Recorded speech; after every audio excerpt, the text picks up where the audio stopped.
Hi, my name is Robert Jackson. I'm a doctoral candidate at Johns Hopkins University, and this is a webinar on why we need to onboard international teachers.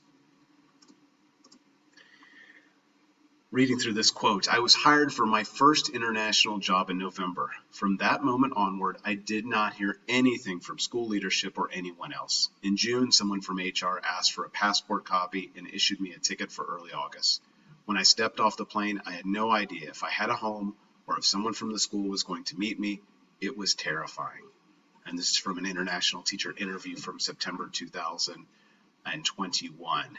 And I think as we're considering onboarding in international schools, this is an extreme. And most schools are not at this place. However, it does represent a legitimate fear that teachers would have. We have teachers coming not only from around the world, maybe experienced teachers, but we have new teachers that are unsure. It's a big deal to move overseas for the very first time. And this is an example of a teacher that had no clue what was waiting for them. Thankfully, it worked out okay. Someone was at the airport, did meet them, and she ended up staying and completing her contract at the school over 2 years, but it still was a jarring experience. So when I first started considering this idea of onboarding in international schools, it really is a rabbit hole. Not only do we need to think about the orientation, not only do we think about the trainings that happen, the culture shock, the preparedness, the guides and manuals that we send, the welcome guides, but really there are these components that keep going and keep going deeper and deeper down the rabbit hole. As a doctoral student, this was sort of my area of research, and it led me into some interesting paths, not only in the area of education, but also in the area of business. And we learn quite a bit from business. So we get to the point, why do we need to onboard? Well, the research was pretty clear as I was starting to look through it. There are these distal benefits. And the distal benefits is what a lot of schools like to focus on. These are the long-term great benefits that a school might have. And an example would be increased retention. As school leaders, we often consider how long will a teacher stay? And if there is an effective onboarding program as teachers are entering the school, they are more likely to stay longer, according to the research, than they would if there's not an effective onboarding program. Stronger internal culture. This is a huge part of the distal benefits. When we're thinking about creating that culture within the school, an effective onboarding program, which includes pre-boarding, a good orientation, and post-boarding, will add to that internal culture. Long-term school growth and long-term scholar growth and student growth is going to be a key distal benefit that will come from getting teachers onboarded properly. Of course, contract completion is going to be very important as well, and organizational commitments. And this last one I find very interesting because something as simple as an effective orientation program can make the difference between the mindset of someone coming into the organization being more positive and forgiving and excited about being in the organization versus having negative feelings, according to the research. But then we get into these proximal benefits, and I found these fascinating as I was beginning my research. These are things that are the first year. So if you onboard, are there results you can get right now from having staff that come in effectively? Absolutely. They can be integrated into the community very quickly. They can have extreme role clarity. They can understand what is expected of them. They can have task mastery if they are trained during that orientation program, during that pre-boarding program, in what they're supposed to do. Let's imagine you have a teacher coming in that has never done guided reading, and they're working in the elementary, and having that training and task mastery ahead of time really helps them quite a bit. And again, I want to just focus on, it's not just about the orientation program, which we all have been through, those orientations, and it can be a little bit like drinking from the fire hose. It may be up to a week long. There's so much information, and people eventually will just throw up their hands and say, I'll figure it out eventually. But this is really part of an intentional process that could take place over 10 months, even before people arrive. And there's that deep institutional knowledge. So as I was working at Hopkins on this, I really found, after a survey of teachers that had been at a school for a number of years and a survey of teachers that had just come into the school, this area of role clarity was the one that kept popping up. And it's interesting, teachers came into schools, they felt very confident about the abilities they already had. They felt very confident about making friends. Generally, it did happen over time.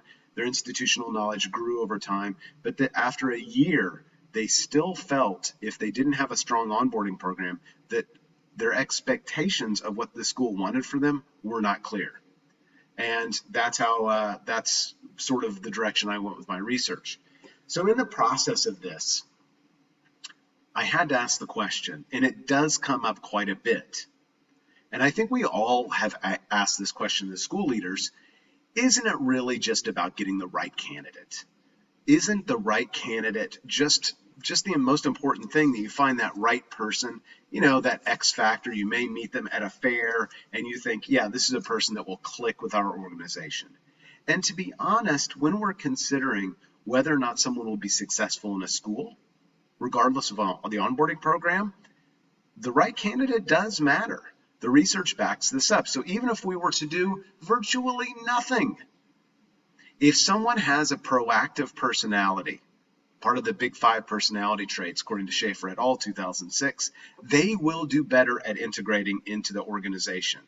And whether that be a local organization or an international organization or even an international school, if we're able to transfer that application, really that proactive personality makes a difference. So for these people, onboarding is not as important. Someone having a high cultural intelligence and looking at the cognitive, metacognitive, action, and drive components, if they have a higher cultural intelligence, according to Ang et al., they will be more successful coming into an international environment and working. Do they have cultural curiosity? So this is the cultural intelligence drive component. If they're interested in the culture, and this is a fascinating component, if they're interested in the culture at large, that transfers to being successful in the school. So that curiosity does have a transfer. Even if it's just they like being in the culture, it means they're going to be more successful at the organization or at that business place. Previous international experience. This is probably one of the oldest components that we see in the research, is that international school experience or international experience leads to greater success with that right candidate. A supportive spouse or family, also very important. So finding just that right candidate can also come back to cultural distance. If someone is coming from a Scandinavian country and going to another Scandinavian country, there is less cultural distance and they're going to be more successful there. Finding, for example, an Arab American working at an American international school, for example, in the Middle East, may be an easier fit. The distance between their understanding of the culture and the actual culture is not as distant. And this is what the research says. And then there is that skill transfer component. So meaning the right candidate will be able to take the skills they've learned before and transfer them somewhere else. So in the end, at the answer of this question, isn't it just the right candidate? Do we really even need to onboard? In some ways, no.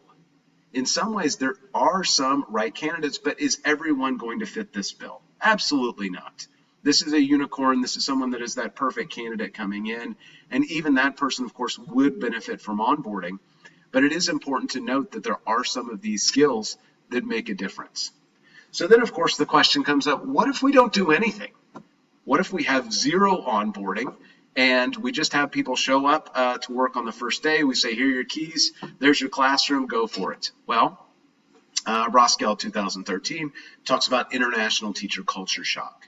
And it's a fantastic look at what happens to teachers that don't really understand the culture they're going into and the stresses they feel over the course of 1 year working at a school in Asia. International teacher de-skilling. This is Bailey 2015.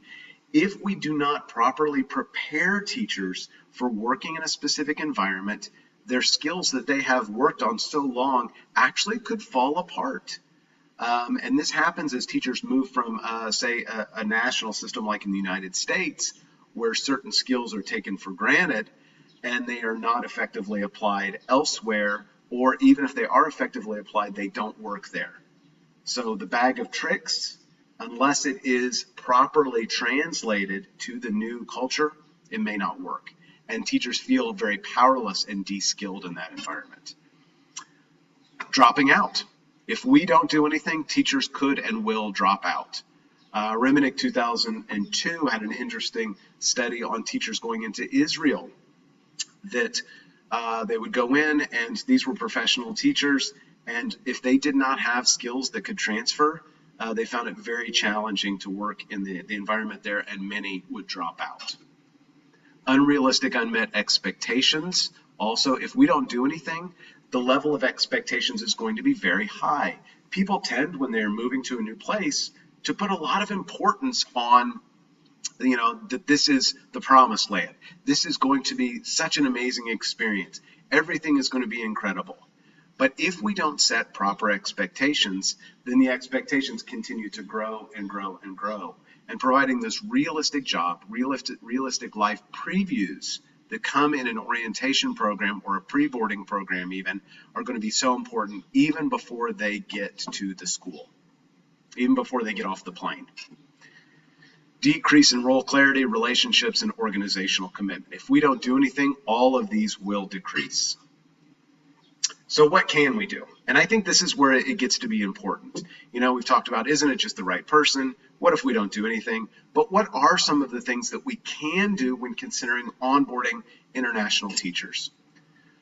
First, we need to provide strong pre-entry knowledge. Setting those expectations early helps to anchor understanding about what happens at the school. And it's understandable when we are recruiting, when we are hiring new teachers to go into any new school, what often happens is we paint a very lovely picture, and it's not untrue. We show pictures of the school, the pool, smiling children, kids with books, reading in the library, staff housing, and people start to imagine this is what the perfect life is going to look like. But a strong pre-entry knowledge that is balanced really helps to create a stronger commitment to the organization and tempered expectations. Orientation programs and organizational socialization. Very important as we are considering bringing people into the culture. Specifically crafting those orientation programs. So not only the pre-boarding, which is mentioned here, strong pre-entry knowledge, but the orientation stage, very important as well. And bypassing that orientation and thinking people will pick it up along the way, or saying, I'm just going to assign you a mentor. Mentors, by the way, very important, but it does not replace having that time where we can get people together, introduce them to components of the school, introduce them to expectations, and including safety expectations for the school, very important. Personal relationships with leaders, and I think this is something we often miss as school leaders. Having newcomers come in with a strong pre-boarding, onboarding, and post-boarding process in which school leadership is key in that, increases organizational commitment and helps people to feel more safe and secure in the school environment. Learn conflict management styles, also incredibly important as we are considering people coming in. These are skills we can provide because people not only will have internal conflict, but external conflict. Stress rises as people go to a new culture, and providing these conflict management strategies is going to be very important in helping them to realize where they're at with their stress level and the conflict that's happening around them. Cultural intelligence skill building. And cultural intelligence was mentioned earlier. One of the things I currently do with my schools, give everybody a cultural intelligence test. There's a fantastic company, CQ Center, and it's originally using Ang's cultural intelligence assessment, so it's scientifically based. People go on, they answer several questions, and then it gives them a report about their cultural intelligence level. And then it provides steps. If you want to build on your cultural intelligence, this is what you do. And that skill building is very important as someone comes in, because cultural intelligence is an area that we can move the needle on. If we're moving the needle on that early, people are going to be more successful. Realistic job and living previews. This was mentioned earlier. Having those job previews that are realistic, not only talking about the positives of the organization, but also mentioning the challenges. What are the challenges of working in a specific culture? What are the challenges that the school faces? What are the challenges that the teacher faces in the classroom? Is cheating something people need to be aware of? In some cultures, cheating is very much, or copying homework is very much a part of the culture. That's something teachers need to know. If they're not prepared for that and don't understand it ahead of time and are not given the skills on how to address it and deal with it, then it actually creates a lot more stress for them. So having those realistic job previews that specifically outline the challenges that they will face, very important. Also the living previews, taking a video camera around, showing people where they're going to be living ahead of time, tempers and anchors expectations at a proper level. Clear understanding of vision, personal connection, and meaningful work. And I'll get into this one a little bit here. So this is from a research study that looked at Generation Z, what they need to understand in a business or in an organization coming into a workplace. So these are people born after 1995. So we're looking, at the late 20s right now. And these are some of the people that are actually coming to work in international schools as well. So thinking about this, and this is just one article, but I found it so important as we're considering the future employees and what they value. So this one article said, here are the things we need to address with these employees. First, they need to have meaningful work. Looking at previous generations, this is very different. If you're looking at a boomer generation, someone was born in the 40s, 1940s, their understanding about what work is may have been more about, I need to know my little place. I am a cog in the system, the giant machine of this work. I don't need to know everything. I need to know that I can fulfill my job. Whereas Generation Z, for them, having meaningful work that they understand is important, and that there's value to the work. So having that vision and mission, very important for these people, that they understand this is valuable what we're doing.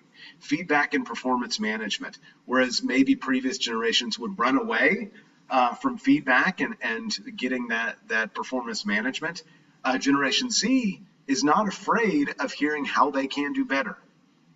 They're very open to coaching, and they want that. And this is an important part, not only of the recruiting process, but also of the process how someone is onboarded into the school. So for feedback and performance management, making sure that they understand how how administrators will be in the classroom, will a coach be in there? This is the performance evaluation system we're using at the school, vital for them, and they want to know how they can get that feedback. They're not necessarily after that summative, they want that formative feedback as employees. They want to know about work-life balance. And I think this again goes back to that idea of realistic previews as well. If the work-life balance is a challenge, this needs to be said up front. It should be said during the hiring, but at least during that onboarding, it should be repeated that there are some challenges, there are some late nights that happen. If there are curriculum nights that people need to be at, for example, or parent-teacher conferences that happen a few times a year, mention that during the onboarding. They need to understand that going into the school, definitely during orientation when they're setting out that calendar, because if it comes up, next month we have this night that's happening and everyone's expected to be here till X o'clock, till 9, 10 o'clock or whatever, that creates some stress for people. Having that personal connection. They want to feel personally connected to the work and not feel, again, like a cog in the machine. Transparency, honesty, and big picture. Again, they need to understand generally a lot about the organization. They'll ask hard questions, not out of judgment, but to understand. And finally, learning and development. How am I going to grow and learn as an employee at this organization? And looking at it, there's a really interesting quote that is actually quite old, but does speak to Generation Z. Under the old contract, workers exchanged loyalty for job security. Under the new contract, workers exchange performance for continuous learning and marketability. And that's what we're finding with Generation Z. And again, as we're onboarding, we need to consider these components. There is so much research out there about how we can effectively do this. And I do often wonder, the consideration I often have to pose is, how much time do school leaders spend in seeking out and hiring top teachers, staff, and administration? The question is a lot. I mean, the answer is a lot. There are search fairs we go to, there's countless emails, there's interviews that happen over Zoom, interviews that happen face-to-face, people reaching out all the time. It's countless. And then, of course, there are several possible interviews that come after that, paperwork we have to file, hiring committees that must be consulted, and finally contracts that are sent out and either accepted or not accepted. It's a lot of time that is spent attracting talent. But then the question then comes back to, and we're thinking about this as a poll, how much time do school leaders invest in pre-boarding orientation and post-boarding of newcomers? And it actually is quite a lot. If we really think about how we're investing in orientation, it's quite a bit. There are emails, there are probably newcomer guides that you send out to schools as soon as someone is hired. Sometimes there's websites, there may be welcoming committees that meet people at the airport. But it often happens that once schools attract and find those great candidates, that they are not getting as much attention as they need. And I think that's the challenge of onboarding and why it is so important for us as international leaders to consider it now. If we have newcomers coming in, they need a lot of attention. Think about how much time we spent with them and about them before they came in. Multiply that by 5. That's at least how much time we need to be spending even before they arrive on campus. All right. So having monthly meetings, even starting in January with all the newcomers, very important.